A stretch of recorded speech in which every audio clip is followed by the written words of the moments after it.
नमस्कार। फैमिली की अगली कड़ी में आते हैं हम कॉन्वोलुलेसी फैमिली। सिस्टमेटिक पोजीशन के आधार पर बैंथम हूकर के अनुसार इसको गैमा पेटली और बाइकार्पलेटी सीरीज़ के अंतर्गत रखा गया है और पॉलीमोनियल्स ऑर्डर के अंतर्गत रखा गया है। एंगुलर प्रेंटल के अनुसार सिम्पेटली और ट्यूबी फ्लोरी ऑर्डर है इसका। हचिनसन के क्लासिफिकेशन के अनुसार हर्बेशी और ऑर्डर है सोलेनल्स। डिस्ट्रीब्यूशन वितरण जो है इस फैमिली में लगभग 56 जेनेरा हैं। इनकी 1820 स्पीशीज़ हैं जो विश्व के उष्णकटिबंधीय और उष्ण उष्ण उष्ण क्षेत्रों में वितरित है।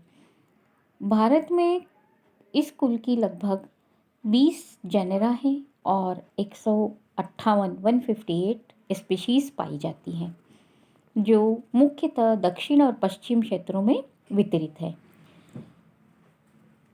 आइपोमिया बटाटास शकरकंद कहा जाता है जिसको, कस्कुटा, अमरबेल, कॉन्वोलुलस आदि इस कुल के प्रमुख उदाहरण हैं।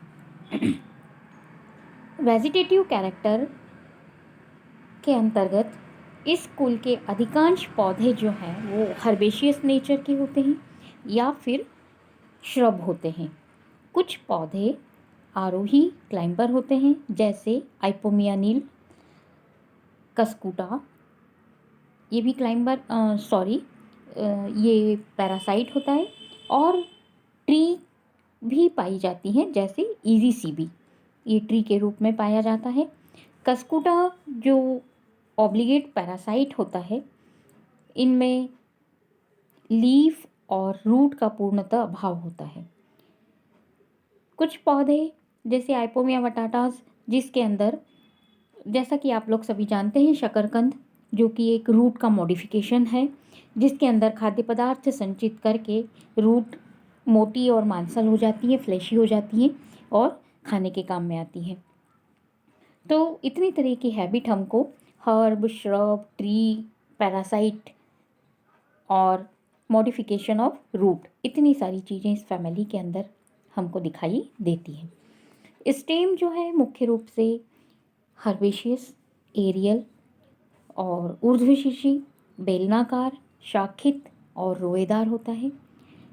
जो क्लाइंबर जातियां हैं, जो स्पीशीज़ क्लाइंबर हैं, उनके स्टेम बहुत ही कोमल और कमज़ोर होते हैं और ट्विनिंग होते हैं।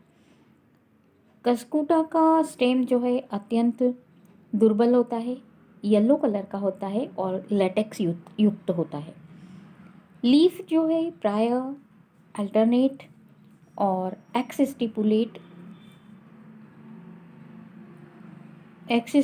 होती है, सिंपल होती हैं और कभी कभी ये पामेटली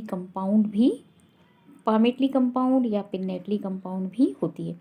आइपोमिया पेस्टिग्रिडिस, इसके अंदर हमको पामेटली कंपाउंड दिखाई देती है। आइपोमिया क्यूमाक्लिट, इसके अंदर पिन्नेटली कंपाउंड लीफ दिखाई देती है। अब आते हैं हम इन्फ्लोरोसेंस।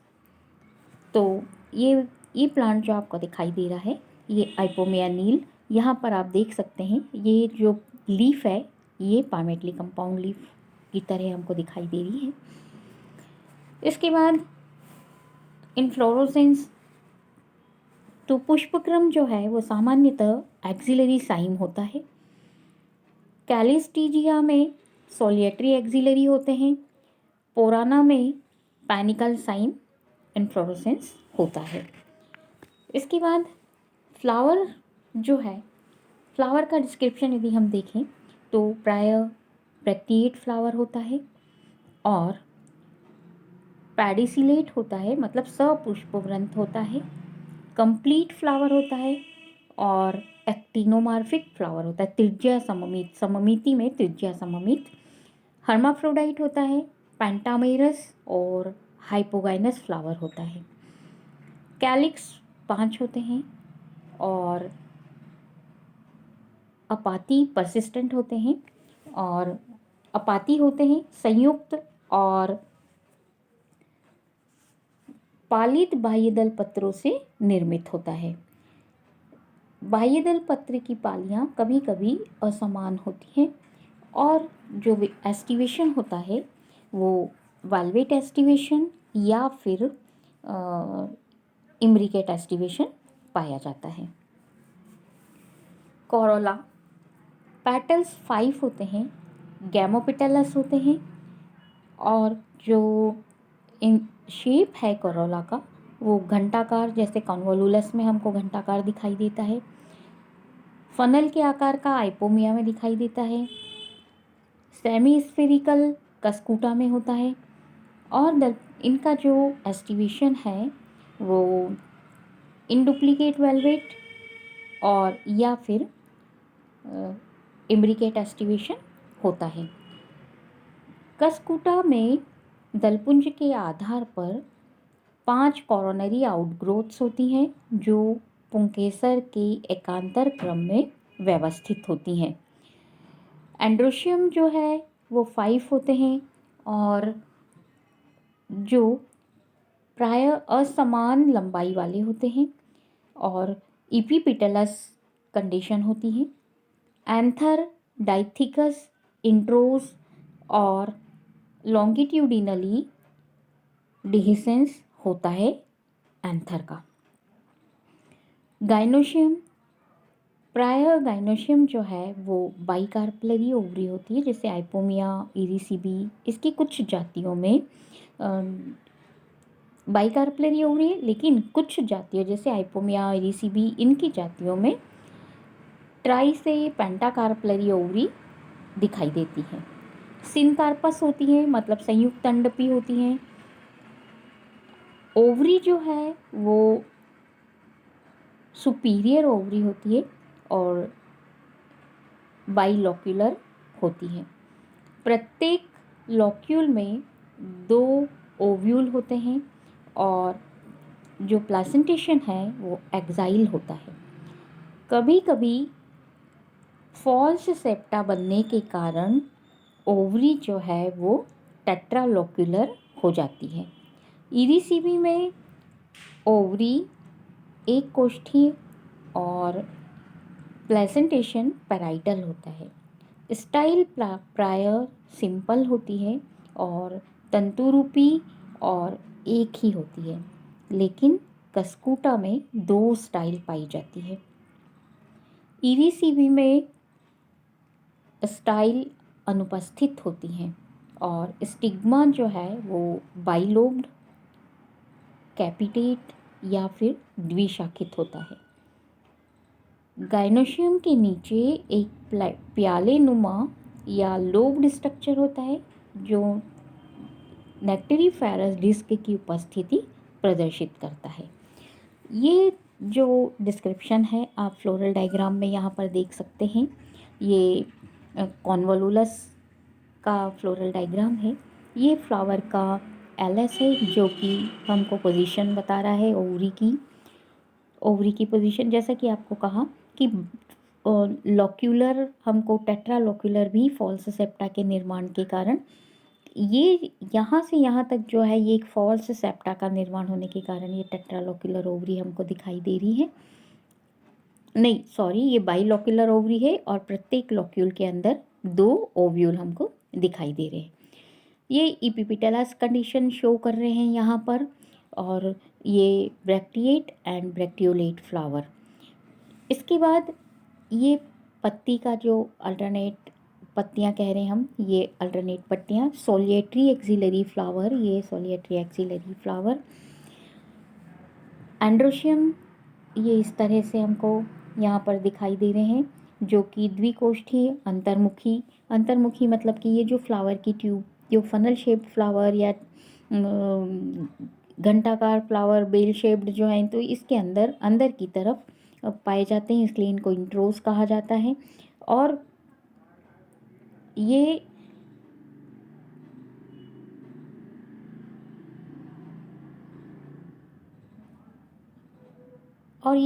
हमको जो है ये कुछ डॉर्सी फिक्स्ड दिखाई देता है। इसके बाद ये फ्लोरल डायग्राम इस तरह से शो करते हैं हम। इसके बाद आप ये देख सकते हैं, ये आइपोमिया फिस्चुला, ये फ्लावर की एलिस, ओवरी, बाइकार्पलरी ओवरी, ये इपीपेटलस कंडीशन, ये डाइथिकस स्टमेंस और ब्रैक्टिएट ब्रैक्टियोलेट फ्लावर इस तरह से शो किया जाता है। और प्रत्येक फ्लोरल डायग्राम में ये फ्लोरल एक्सिस बताई जाती है। तो इस तरह से ये जो फ्लोरल डायग्राम हम बना सकते हैं। इस फैमिली के अंदर जो फल हैं, फ्लोरल डायग्राम यदि हम देखें तो फ्लोरल डायग्राम फैमिली का ये ब्रैक्टिएट, ब्रैक्टियोलेट, एक्टिनोमॉर्फिक, हर्माफ्रोडाइट, ये K5, C5 इपीपेटलस कंडीशन और गाइनोशियम, बाइकार्पलरी, सिनकार्पस और इन्फीरियर ओवरी इस तरह से शो किया जाता है। यहाँ पर भी ये आइपोमिया नील का फ्लोरल डायग्राम है। इसके बाद ये फ्लावर फ्रूट जो है इस फैमिली के अंदर ये 2 या 4 वॉल्व वाला कैप्सूल होता है। कस्कुटा का कैप्सूल ड्राई और या फिर फ्लैशी, अनियमित और अनुप्रस्थ रूप से स्फुटित होता है। आरिजीरिया में कैप्सूल फ्लैशी होता है और नॉन डिहिसेंस होता है। सीड जो है वो चिकने या फिर रोमिल होते हैं और नॉन एंडोस्पर्मिक होते हैं जनरली। कुछ में बिल्कुल थोड़ी सी मात्रा में एंडोस्पर्म पाया, मतलब अल्प भ्रूणपोषी कहते हैं।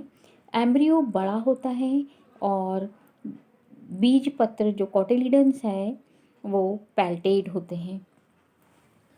पॉलिनेशन जो है वो इंसेक्ट के द्वारा होता है और फ्लावर के अंदर कीटों को, इंसेक्ट को आकर्षित करने के लिए आकर्षक और चमकीले रंग पाए जाते हैं और नेक्टरी डिस्क पाई जाती हैं जिससे कि नेक्टर का सिक्रीशन होता है और इंसेक्ट आकर्षित होते हैं। आइपोमिया क्यूमेक्लिट में जो कोरोनरी ट्यूब होती है, कोरोला की जो ट्यूब होती है उसके अंदर परागकण छोटे छोटे पक्षियों के द्वारा जो रात में जो कीट निकलते हैं उनके द्वारा होता है। और कीटों की अनुपस्थिति में कस्कुटा में सेल्फ पॉलिनेशन होता है। बीजों का डिसेंस जो है, डिस्पर्सल जो है वो पशुओं के द्वारा और पक्षियों के द्वारा होता है। अब आते हैं हम फैमिली का इकोनॉमिक इम्पोर्टेंस। तो इसके अंदर खाद्य पदार्थ के रूप में, सजावटी पौधों के रूप में, कुछ मेडिसिनल और बाकी कुछ मेडिसिनल प्लांट्स के रूप में भी प्लांट पाए जाते हैं। सजावटी पौधों के रूप में इस कुल के अनेक पौधे आकर्षक और चमकीला रंग लिए उद्यानों में, फ्लावर जो हैं वो काफ़ी सुंदर सुंदर होते हैं इसलिए इनको गार्डन में लगाए जाते हैं। सजावटी पौधे जो हैं वो इस प्रकार हैं।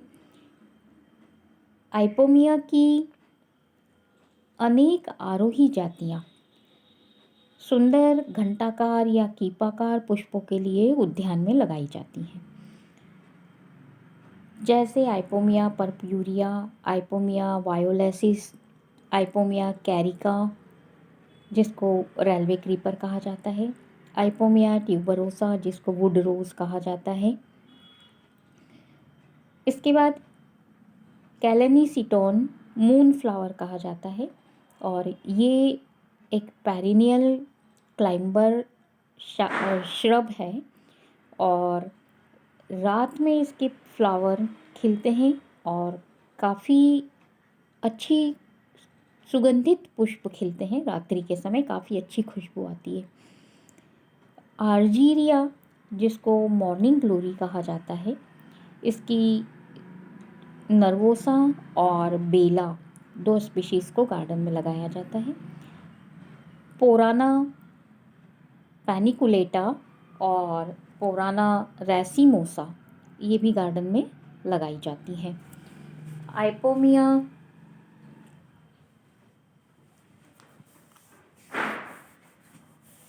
आइपोमिया एक्वेटिका,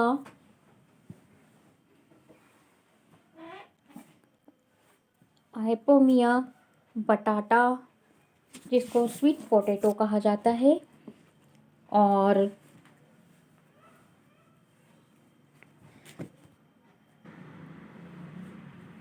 कॉन्वोलुलस की कुछ जातियाँ जैसे कॉन्वोलुलस मेजर, कॉन्वोलुलस प्यूरिकॉलिस, कॉन्वोलुलस अर्वेंसीस सुंदर पुष्पों के कारण बगीचों में गार्डन में लगाई जाती है। इसके बाद कस्कूटा, इसको दूसरे कुछ ऐसे जैसे जो हैज लगाई जाती है उसके ऊपर डाला जाता है ताकि उस हैज की ग्रोथ उतनी ना हो पाए, क्योंकि कस्कूटा एक परजीवी पैरासाइट के रूप में पाया जाता है। तो इस कस्कूटा का मेडिसिनल महत्व भी है। इसके बाद जो आइपोमिया बटाटास मतलब खाद्य पदार्थ के रूप में आइपोमिया बटाटास जो कि शकरकंद के रूप में जाना जाता है, शकरकंद कहा जाता है, जिसके अंदर स्टार्च और शुगर की काफ़ी मात्रा पाई जाती है। और जो रूट का मॉडिफिकेशन है तो इन रूट्स को भूनकर उबाल कर खाया जाता है। इससे स्टार्च, पैक्टिन और अल्कोहल बनाया जाता है। आइपोमिया एक्वेटिका, इसकी पत्तियों को सब्जी के रूप में प्रयोग किया जाता है। यंग शूट को भी सब्जी के रूप में प्रयोग किया जाता है, और इसके अंदर vitamin B1, C, E, nicotinic acid और कैरोटीन होता है। सोडियम, पोटेशियम, मैग्नीशियम और आयोडीन, सिलिका जैसे कुछ मिनरल्स भी इसमें पाए जाते हैं। तो इस कारण से इसको खाने के रूप में उपयोग किया जाता है। इसके बाद जो कुछ और एक्वेटिका के पौधों को इसके अफीम और आर्सेनिक से जो विष की चिकित्सा में एंटीडोट के रूप में काम में लिया जाता है। कुछ पौधे जो मेडिसिनल यूज़ के हैं जैसे शंखपुष्पी, च्यवनप्राश में मिलाया जाता है। शंखपुष्पी जिसको एवोलुलस एल्सिनोइडिस कहा जाता है, इसके छोटे छोटे से सफ़ेद और नीले कलर के पुष्प और गुलाबी कलर के पुष्प लगते हैं। फिर मैरीमिया इमार्जिनेटा, इस पौधे का काढ़ा दवाई के रूप में काम में लिया जाता है। एक्सोगोनियम परगा, इसकी जो फ्लैशी रूट्स हैं वो परजेटिव के रूप में काम में आती हैं। कैलिस्टीजिया सेपियम, ये न्यूजीलैंड में इसकी रूट्स को खाने के काम में लिया जाता है। तो इस तरह से इस फैमिली के काफ़ी सारे कुछ पौधे जैसे एवोलुलस, शंखपुष्पी को मेडिसिनल यूज़ में लिया जाता है। फिर मैरीमिया और इस तरह से कई सारे पौधे जो मेडिसिनल यूज़ में भी लिए जाते हैं। तो इस प्रकार ये इस फैमिली का कंप्लीट डिस्क्रिप्शन होता है। धन्यवाद।